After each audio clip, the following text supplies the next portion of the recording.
At my brother's funeral, my father humiliated me in front of everyone. He called me just a dispatcher, while sobbing for his hero cop son. But when the FBI rolled in and addressed me as Agent Reid, you could hear the silence drop, harder than the 21-gun salute.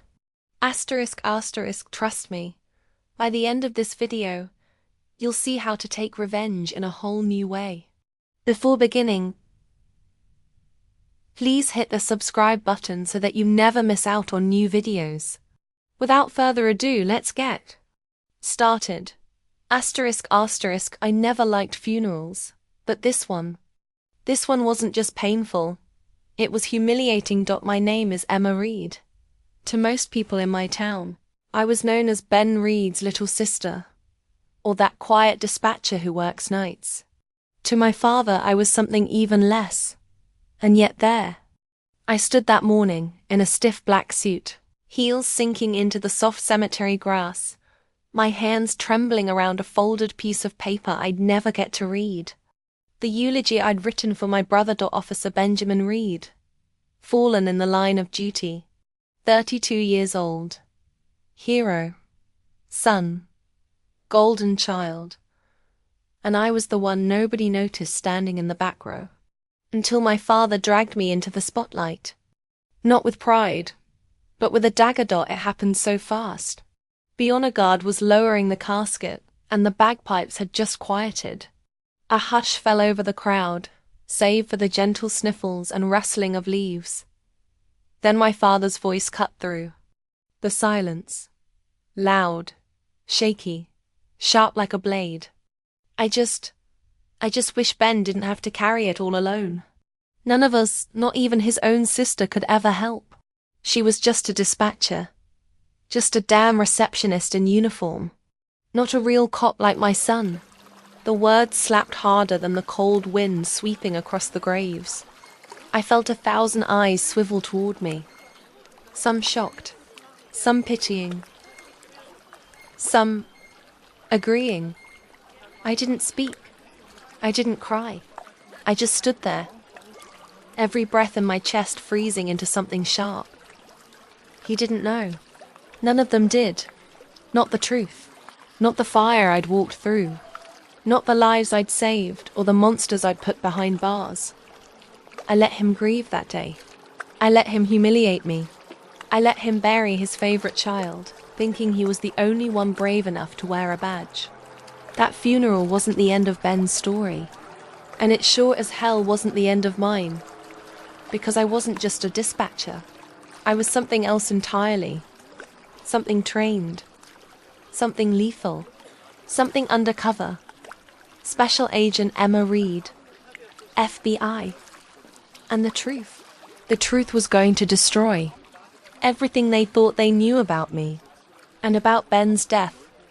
But I wasn't ready to reveal that. Not yet. Not until I finished what he started. Not until I found out who killed him. And why asterisk the thing about being underestimated.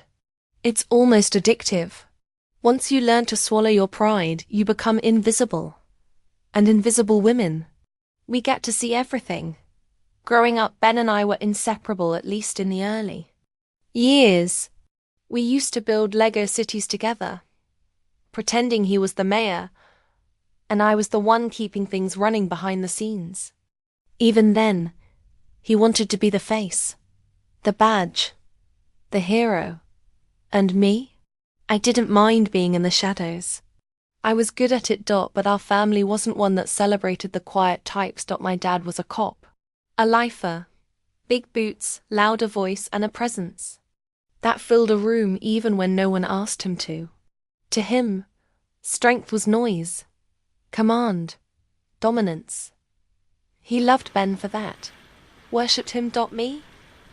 He thought I was soft, too careful, too thoughtful, too much like my mother, who left when I was 9. You think too much, Em, he used to say. You hesitate. You're not built for the real world like Ben. It didn't matter that I was top of my class. Didn't matter that I could disassemble and reassemble a Glock blindfolded by 15. Didn't matter that I read criminal psychology for fun while my brother played football. I was the emotional one, the overthinker, the girl who didn't have the stomach for blood and brutality. So I chose a path that wouldn't raise alarms. Dispatcher, the glue behind the chaos, the voice on the other end of the line when people screamed for help. But what they didn't know, what they could never know, was that I used that role as cover. Because years before Ben ever made detective, I was already working with the bureau, quietly, secretly, watching the town, watching the police, listening, recording, collecting data in ways even my brother couldn't. Was my real job. Special investigations and field surveillance. They thought I was answering phones, but I was tracking cartels, following money trails, feeding intelligence up the chain to agents who kicked in doors and hauled out bodies. I wanted to tell Ben so many times. God, I did, that secrecy isn't a choice in the bureau. It's a life sentence. He died never knowing, or maybe he suspected. The last time we spoke, 2 weeks before he was shot, he called me late at night. His voice was low, urgent. Hey, Em. You ever get the feeling people around you aren't who they say they are? You ever think maybe there's something bigger than what we're seeing here? I asked him what he meant. He just said, if something happens to me, don't trust the uniforms. I thought he was being paranoid, burned out, seeing ghosts behind the badge. But now I think Ben knew. And I think someone killed him for it. And that's when I knew. It wasn't just about grief anymore. It was a mission. I was going to finish what he started. And I wasn't going to let anyone, especially my father, make me feel small ever. Again. Asterisk, the hardest thing about working undercover. It's not the lies. It's the loneliness. You spend so long pretending you're nothing special that you almost start to believe it yourself. I lived in a tiny one-bedroom apartment 4 blocks from the precinct. Beige walls, quiet neighbors. Not a trace of who I really was. No photos, no plaques, no certificates, not even a framed badge. To anyone who dropped by on the rare occasion someone did, I was just Emma, dispatcher, grieving sister, coffee, drinker, cat owner, low risk, unremarkable. But beneath the floorboards were encrypted hard drives. In the hollowed out spine of a cookbook, a flash drive with decades worth of audio logs. Hidden in the false bottom of a drawer, my service weapon and FBI credentials, updated every 6 months under a federal alias. And that morning, 3 days after the funeral, when the silence in my apartment became unbearable, I did what I always did when grief threatened to choke me. I worked. I pulled up my case archive. A folder I'd buried for months. Cody name, Blackroot. An internal corruption probe involving mid-level law enforcement suspected of laundering cartel money through rural police departments. On the surface, it looked simple deputies getting paid off to look the other way. But beneath it, the rot was deeper, more strategic, more dangerous. And right in the middle of that rot was Riverton, our town, Ben's precinct, the same station my father retired from. The same one that praised Ben for his service, while quietly erasing the parts of his investigation that didn't fit their narrative. I found Ben's final report. What little of it hadn't been scrubbed. The names were redacted, pages missing, but there was a note in the margins in Ben's handwriting, jagged, rushed. They're inside. I can't trust anyone. He never called me E. Not unless he was scared. My stomach turned. I stared at that note until the room blurred. Ben wasn't just working a case. He was hunting someone. And now he was dead. Officially, it was a gang shootout. Wrong place, wrong time. But I knew my brother. He was careful. Sharp. He didn't get caught off guard. Ever. Unless someone inside set him up. I dug deeper. Ben's badge ID had been used to access secure evidence lockers after his death. Twice. Both times. During night shifts between 2 and 4 a.m., someone was cleaning up, covering tracks, wiping his work, and whoever it was, they were still inside the department, still in uniform, still pretending to mourn. It made me sick, but it also made me focused, because now I had a name, a location, a trail to follow. I was no longer just Ben's sister. No longer just a voice in someone's headset. I was special, Agent Reid, and I had just activated my field status for the first time in 2 years. Put in a call to HQ. A voice answered, "This is Langley Control. Confirm agent designation." I breathed. Deep. "This is Agent R714. Emma Reid. I'm going active." Silence. Then, "Welcome back, Agent Reid. What's the target?" My eyes locked onto the screen. Ben's case file. His last GPS logs. The missing pages. I'm bringing down whoever killed my brother. There's something that changes in you the moment you activate your clearance again. Your heartbeat slows. Your breath deepens. You stop feeling and start calculating. I wasn't Emma, the grieving sister, anymore. I was Agent Reid, and active. Federal asset on a sanctioned operation. And I had a lead. Ben's last GPS pings weren't random. They tracked a path along the industrial outskirts of Riverton out near the old train yards. The kind of place no one had used in decades except maybe squatters and stray dogs. But according to the Bureau's records, those tracks weren't abandoned. They were leased to a shell company, which was owned by another shell, and another, until the trail finally ended in Panama under a name I recognized. Vicente Cortez, a logistics broker and suspected cartel financier the FBI had been chasing for years. We never pinned anything on him directly. He was a ghost in a suit. Never got his hands dirty.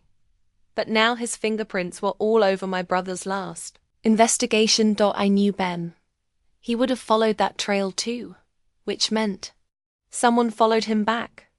I put in a call to the local SAC special agent in charge for the region, a guy named Mitchell who owed me a favor from an op in Atlanta 3 years back. "Agent Reid, didn't think I'd hear from you again. Thought you went dark." "I did. And now you're lighting up. That means bad news. I need quiet surveillance on a rail yard property just west of Riverton. Do not involve local PD. I repeat, do not. We have a leak." Mitchell didn't argue. He knew better than to ask questions when I used that tone. "And Mitch?" "Yeah?"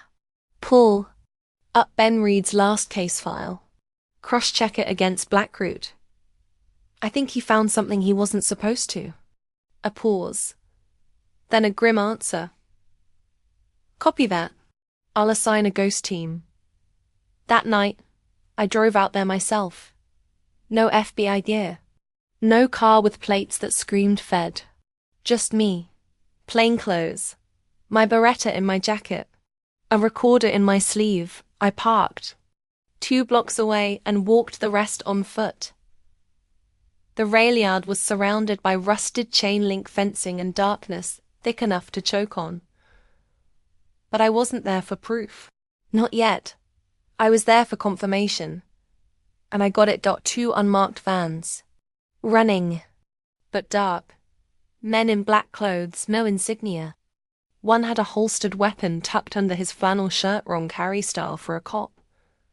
They weren't from around here. They weren't local. And they sure as hell weren't squatters. My phone buzzed silently. Mitchell again. "We've ID'd One of the names your brother was tracking. Miguel Aranda. Low-level mule turned enforcer. He's in town. In custody. Local PD didn't report the arrest. Who made the arrest? Sheriff's office. A Sergeant Wallace. You know him?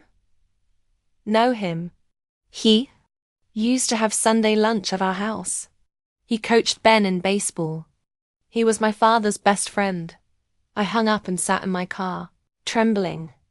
This wasn't just about corruption. It was personal. It was inside my family. The next morning, I visited the precinct wearing my dispatcher face. Neutral, forgettable, quiet. Nobody gave me more than a nod. Except Wallace. He smiled when he saw me. A little too wide. A little too careful. Emma, good to see you, kiddo. You holding up, okay? Trying to, I replied, forcing a brittle smile. Your brother was a good man. One of the best. He was also working a case before he died, I said, watching his eyes. You wouldn't happen to know anything about that, would you? His face flickered. Just for a second. Nah. Ben kept his work close to the chest. You know how he was. I nodded, but I knew he was lying. And worse, I knew he knew I knew. When I left, I placed a call to Langley. Agent Reid to control. I need permission to unseal. Field status. And going dark in Riverton. Confirmed. Operation Cody name? I didn't hesitate. Call it. Blue blood. Target. Internal corruption. Personal motivation. Killed my brother. Objective. Exposure and takedown. Acknowledged. You're clear to proceed. That was it. No turning back. Not until the rot was ripped out root and all. Asterisk. The thing about small towns is secrets rot slower. Everyone thinks they know everyone. Everyone trusts the badge because it's stitched to a familiar face. No one wants to believe evil can wear a name they once carved into a birthday cake. But I knew better. And Wallace, Sergeant Dean Wallace, was the crack in the porcelain. Once I started digging, the fractures spread fast. The next step wasn't dramatic. It was dull, tedious work. And I was good at that. Surveillance. Pattern mapping. Data cross-dash matching. I traced Wallace's digital trail, something he clearly never expected a dispatcher to do. He wasn't just dirty. He was soaked in it. Monthly deposits into offshore accounts. A shell construction company registered under his wife's maiden name. Calls to burner phones traced to cartel-affiliated drop zones. But the part that made my blood freeze? A transaction. Flagged by the Bureau 3 months ago. A one-time payment of $75,000. Labeled Consulting Transit Interference. The date matched the day Ben died. Transit interference. That's cartel code. It meant stopping someone. I stared at that record. My fingers numbed. Wallace hadn't just known about Ben's investigation. He'd helped silence him. That night, I sat in my apartment, lights off, staring at the wall. I couldn't cry. Not yet. Not until I finish this. I sent Mitchell the file. Primary suspect confirmed. Wallace. Secondary unknown. Requesting authorization. To track and tail. Approved. Use full discretion. Local PD remains compromised. What about backup? You'll get it when it matters. Right now, you're still alone. Story of my life. 2 days later, I watched Wallace from a distance. He left the precinct at 11:47 p.m. earlier than his usual midnight exit. Instead of heading home, he took a side road out of town. No lights, no turn signals. I followed in silence. 10 car lengths back. No headlights. Like I'd been trained. He pulled up to a dilapidated warehouse, the kind of place you'd think was abandoned if you didn't know better. I parked in the dark and approached on foot, pressing close to a broken chain-link gate. Through a crack in the rusted siding, I saw them. Wallace, another man, tall, bald, tattoos peeking from his collar, and crates. Dozens of crates marked with fake USDA logos. One of them cracked open during unloading. Inside. Bricks. Not food. Not supplies. Fentanyl. Ben was tracking a drug line disguised as federal shipments. And he'd found this. This was the operation. And this was what got him killed. The next morning, I visited my father. I don't know why. Maybe some part of me still wanted him to believe in me, to see the truth before it hit the front page. He looked older than I remembered. Not from age, but from grief. Ben was his everything. He opened the door without a smile. Just a stiff nod. Didn't expect to see you. I didn't come to fight, I said quietly. Good. I'm too tired for that. We sat in silence. Coffee. Rain tapping against the window. I almost told him. I wanted to. But then he said, "You should. Transfer out of dispatch. No point sticking around here now. That job, it was never you." Ben had the fire. You were always the support beam. Quiet. Reliable. Not built for confrontation. And there it was again. That same dismissive sting. As if he carved it into his tongue years ago, and couldn't speak to me without it. I nodded, left the cup untouched, and walked out. He wouldn't find out the truth today, but when he did, it would be on the evening news. While the FBI walked Wallace, out in cuffs. That night, I made my move. I needed hard evidence. The warehouse, the shipments, the ledgers, the people. One misstep, and I'd be next in the ground next to Ben. But I didn't care anymore. I wasn't doing this just for justice. Was doing it for me. For the little girl no one thought could carry a badge. For the woman who carried a nation's secrets while her father dismissed her as a glorified secretary. And for the brother who whispered his last warning not to trust the badge before one of them pulled the trigger. I didn't wait for permission. There comes a point when the rules bend under the weight of justice, and I was done being the girl who asked. I geared up like the shadows had taught me.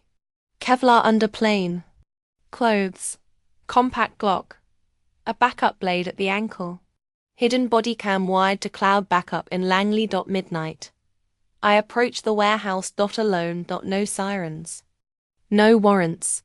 No badge to flash. Just truth and a loaded gun. The lock on the back door was cheap. I bypassed it in under 15 seconds. Inside, the place smelled of rust, damp cement, and something sharper. Chemicals I moved quietly between. Crates stacked to the ceiling. Rows and rows of them, all tagged with fake USDA shipment codes. Food shipments.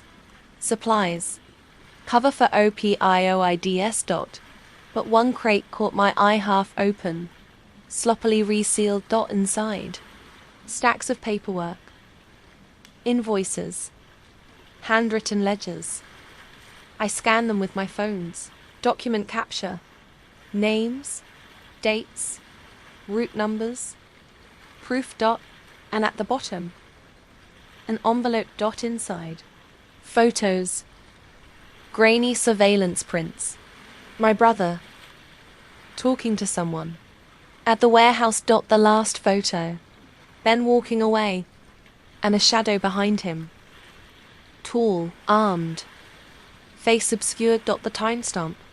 6 hours before he was found shot dead in his squad car on the city's edge. I didn't flinch. Didn't cry. Just exhaled. I knew now. Knew he was here. Knew he was onto them. And someone made sure his heart stopped beating before he could speak a word. Suddenly a voice behind me. "You shouldn't be here." I turned slowly. Wallace. Gun drawn. But the part that burned? He wasn't alone. My father was standing beside him. Unarmed. Expression unreadable. Emma. He said, almost like a warning. You shouldn't have come here. Why? I asked, calmly. Afraid I'll uncover something you didn't want to see. He looked tired. So tired. You don't understand what's going on. It's not what it looks like. My brother is dead, I snapped. What does it look like to you? Wallace raised his weapon. I didn't blink. She's not just a dispatcher, is she? He muttered. I knew it. You were always too quiet to be just that. I raised both hands slowly. You don't want to do this. The Bureau has everything. Right now. Cloud upload. Facial scan. Audio feed. You pull that trigger, and you go down as a murderer on national TV. He hesitated. Just for a second. That's all I needed. I lunged. Struck his wrist. Gun clattered. He grabbed my shoulder, but I drove my elbow into his sternum, just like I was trained. He went down hard. And my father? He just stood there, frozen. Pick it up, I said coldly. Help me, or get out of my way. Later, back at HQ, I reviewed the body cam footage. It was all there. Wallace's confession. The crates. The photos. The confrontation. Lange issued the green light. 2 hours later, the task force moved in. Multiple arrests. The warehouse seized. Files unsealed. But none of it mattered the way I thought it would. Because the next morning, when the news broke, major FBI sting in Riverton. Drug cartel network exposed. Local officer arrested.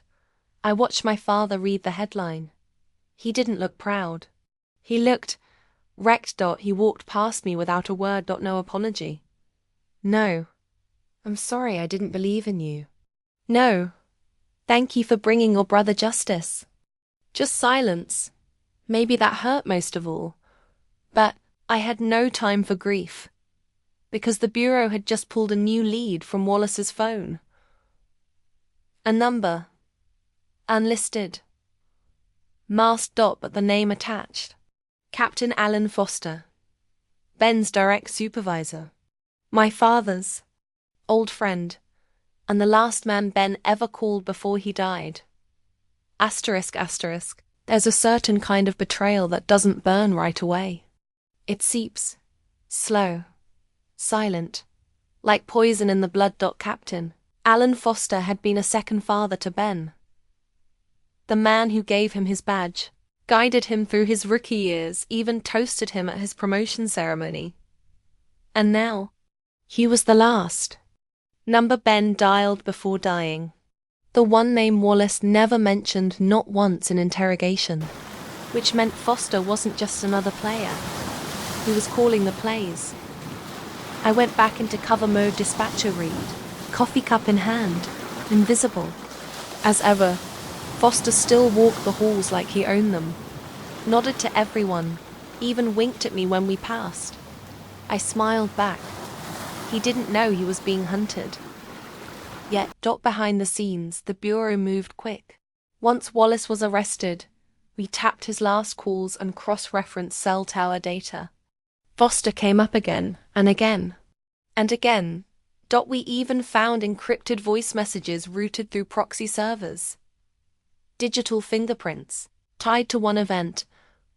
Ben's death. The theory was simple. Ben found the warehouse. He told Foster.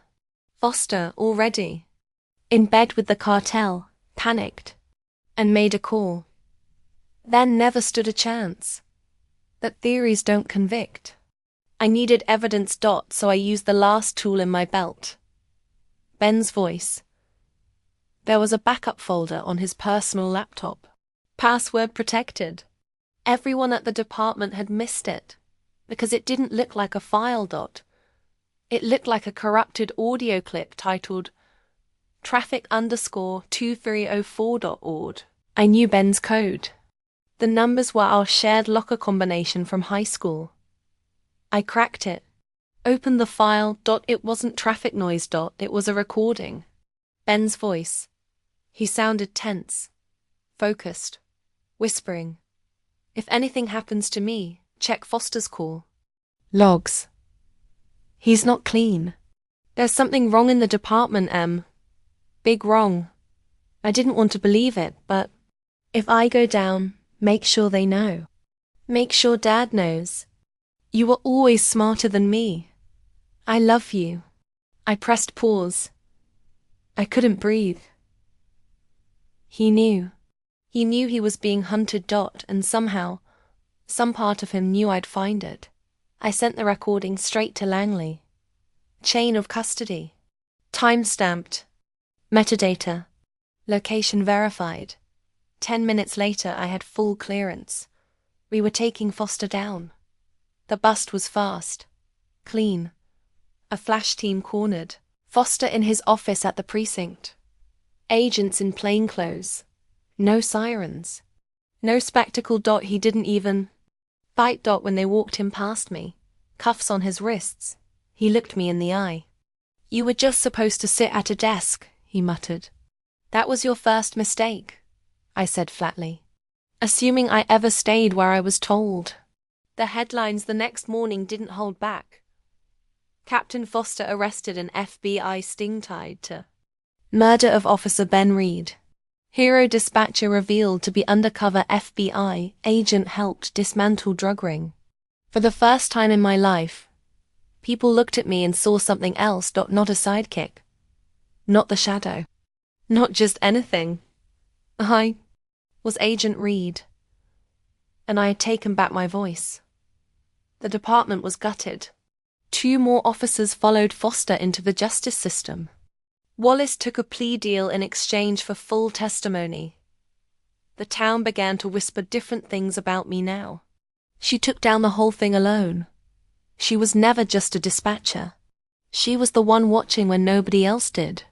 But the one voice I still hadn't heard was my father's. ***, the town moved on faster than I expected. That's the thing about headlines. They fade. Even when the wounds they leave behind don't single quotes within a week. My phone rang non-stop. Journalists. Federal brass. A talk show request. Even a book agent from New York. But I didn't answer. I wasn't looking for fame. I was looking for truth. For justice. And, if I'm honest, for one thing I still hadn't gotten an apology. I didn't go back to my apartment right away. Instead, I drove.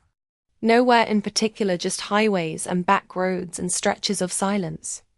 I think I needed to feel distance. From the lies. From the blood. From the version of me they had buried beneath their expectations for so long. I ended up in front of the cemetery again. Ben's grave was still fresh. Flowers had wilted. The badge etched into the headstone shone against the grey. I knelt beside it. Not in grief. Not in anger. In promise. They won't forget you, Ben. I made sure of it. And, Dad will learn who we really were. Not who he imagined. Not who he wanted. But who we became. I stood, tears not falling, but welling. Grief was different now. It had hardened into something quieter. Something unshakable. 2 days later, my father showed up. No warning. No call. Just the sound of knuckles on my apartment door. I opened it slowly. He looked like a man who hadn't slept in days. They told me everything, he said. Foster. Wallace. The warehouse. You. He trailed off. You were never a dispatcher. I was.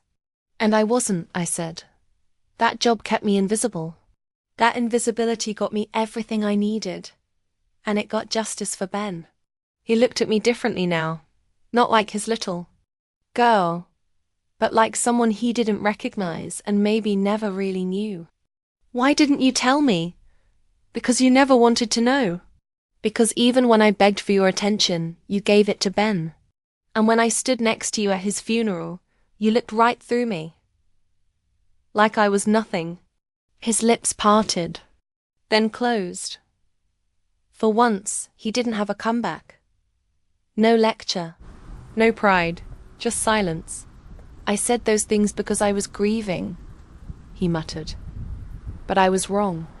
I see that now. Do you? He looked away. I don't know how to fix this. Maybe you don't. Maybe it doesn't get fixed. But at least now, you see me, and that's a start. I closed the door. Did I forgive him in that moment? No, but maybe that would come with time. Or maybe it wouldn't. Not every story ends with hugs and healing. Some just end with the truth. A week later, I transferred. Promoted. Washington, D.C. Behavioral Science Division. My new title. Supervisory Special Agent Emma Reid. I gave up the silence, the shadows, the whispers behind the badge. No more hiding. If they wanted to call me something now, they could use my name. Agent Reid. Washington, D.C. felt colder than Riverton. But maybe that was just me. Maybe I had finally learned how to stop expecting warmth from the world. My new office was bigger, brighter. The plaque outside the door read, SSA Emma Reid, Federal Bureau of Investigation, Behavioral Sciences, UNIT. It looked official, permanent. But inside, I still felt like the same girl who used to trace radio signals at 3 a.m. in a cramped dispatch room, dreaming of being something more. And now I was so much more, and none of it had come with permission. I spent my first week going through backlogged cases, training new analysts, learning the rhythm of command. But one case wouldn't let me go. Ben's. The cartel takedown had been clean, but not complete. Because every syndicate has a brain. And the one behind Wallace and Foster, still breathing, and still in the wind. We'd traced the wire money back to Panama. Same shell court Ben had flagged in his last notes. Vicente Cortez. Ghost. The financier. The man who gave the order to kill my brother. He was smart. Careful, slippery, but he'd made one mistake. He got my attention. The month into my new post, we launched an op. Blackroot. Final strike. Multi-jurisdictional. International coordination. Sealed dossiers. Tier 1 clearance. And I was leading it. The same girl my father said wasn't built for confrontation. Now briefing federal strike teams on how to bring down an empire. I thought I'd feel nervous. But all I felt was ready. The bust came during a business conference in Bogota. Cortez, dressed in a $3,000 suit, flanked by lawyers, sipping champagne. He never saw us coming. No sirens. No warning. Just me. Vicente Cortez, I said as we surrounded the hotel suite. Emma Reid, FBI. You're under arrest for conspiracy, racketeering, and the murder of Officer Benjamin Reid. He blinked at me. Who? You killed the wrong Reid, I whispered. And now I'm the last one you'll ever see free. Back in D.C., the media. Storm hit again. My face on screens. My name in bold headlines. FBI agent takes down cartel kingpin who murdered her brother. Dispatcher turned federal agent leads historic takedown. I didn't give interviews. Didn't write a book. Didn't go on TV. That wasn't why I did it. I did it so that the next little girl growing up in the shadow of someone louder would know she's enough, even when no one sees her yet. Eventually the text from my father slowed, then stopped. Sent one last message the day Cortez was sentenced to life. Then would be proud. So, am I dead? I didn't reply. But I saved it. Some days I still go quiet. Still stare at that final picture of Ben and Mimi holding the camera. Him with that crooked grin, arms slung over my shoulder like the world couldn't touch us. Died thinking he was the protector dot, but in the end, I was the one who finished the fight. Not for the glory, not even for the justice, but because I couldn't let the world forget who we were. Asterisk, asterisk. Some people chase justice for recognition, for headlines, for the handshakes and medals and fleeting spotlight. But that was never me. My story started in silence. It began in corners, in the spaces people never looked. It grew in the pause between radio calls, in the hum of a dispatch line, in the long, unglamorous nights where I was just a voice in someone else's crisis. They never saw me coming. And that's what made me dangerous. Today, I walked the halls of the Hoover building, not as someone's assistant, not as someone's little sister, not as the girl too quiet to matter. I walk as a name on briefing packets, as a commanding voice in mission rooms, as the woman who took a brother's grave and built a legacy of justice on top of it. I'm Special Agent Emma Reid, and I don't need to be loud. I don't need to prove myself, because I already did. Every time I whispered into a radio, every time I pieced a puzzle together from scraps, every time I chose duty over doubt, even when the men around me didn't think I had it in me. Sometimes I still visit Riverton. Not often, but when I do, I go alone. I stand at Ben's grave. I bring him coffee black, the way he liked it. I tell him what case I'm working. I tell him who I've scared lately. I tell him I still miss him. And then I stand up and walk away. Because I carry him with me. In every case, in every arrest, in every time someone underestimates me and learns the hard way. This world is full of loud men who think their voices matter more. But what they don't realize is that the quiet ones, the watchers, the listeners, the thinkers, we're the ones who change everything. So when people ask me now, weren't you just a dispatcher? I smile and I say, no, I'm the reason. The whole system didn't collapse. I'm the reason the real monsters got caught. I'm the one who kept everyone safe quietly, completely, without needing to be seen. And then I walk back into the field. No spotlight, no permission, just purpose. Because I'm not just anything. I am Agent Reid, and I always have been. Asterisk, asterisk. Thanks for watching. Hoped you liked it.